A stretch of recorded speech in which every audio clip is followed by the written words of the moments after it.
இன்னைக்கு கத்திரிக்காயில தான் யோகாட் வச்சு ஒரு சூப்பரான ஈவினிங் ஸ்நாக்ஸ் ரெடி பண்ண போகிறோம். அதுக்கு கத்திரிக்காயை இந்த மாதிரி ரவுண்ட் ரவுண்டாக கட் பண்ணி எடுத்து வச்சுக்கலாம். ஒரு பாத்திரத்தில் கடலை மாவு சேர்த்துட்டு கொஞ்சமாக தண்ணி ஊற்றி கட்டி இல்லாமல் இந்த மாதிரி கரைச்சி எடுத்துக்கலாம்.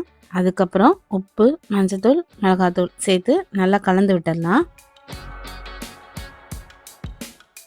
இப்போ நம்ம கட் பண்ணி வச்சுருக்கிற கத்திரிக்காயை இதில் சேர்த்துட்டு எண்ணெய் நல்லா காஞ்சதும் அதில் போட்டு பொரிச்சு எடுத்துக்க போகிறோம். பாருங்கள், இப்போ கத்திரிக்காய் பஜ்ஜி ரெடி ஆயிடுச்சு. இது அப்படியே சாப்பிட்லாம். ஆனால் நம்ம யோகாட் கூட செய்ய போகிறோம்.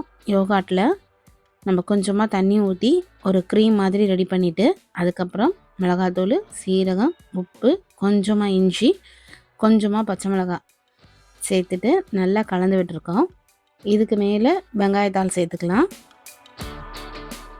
இதில் நம்ம பொரித்து வச்சுருக்கிற கத்திரிக்காய் பஜ்ஜியை சேர்த்துட்டு கொஞ்சமாக சுகர் சேர்த்துட்டு நல்லா கலந்து விட்டுடலாம். இப்போ இதுக்கு ஒரு தாளிப்பு கொடுத்துடலாம். எண்ணெய் ஊற்றிட்டு சீரகம் பொரிஞ்சதுக்கப்புறம் காஞ்ச மிளகாய் போட்டு மிளகாத்தூள் போட்டு நம்ம ஒரு தாளிப்பு கொடுத்துடலாம். இப்போ இது கூட கொத்தமல்லி சேர்த்துட்டு நம்ம மாதுளம்பழம் கொஞ்சம் உரித்து வச்சுருக்கோம், அதையே சேர்த்துட்டோன்னா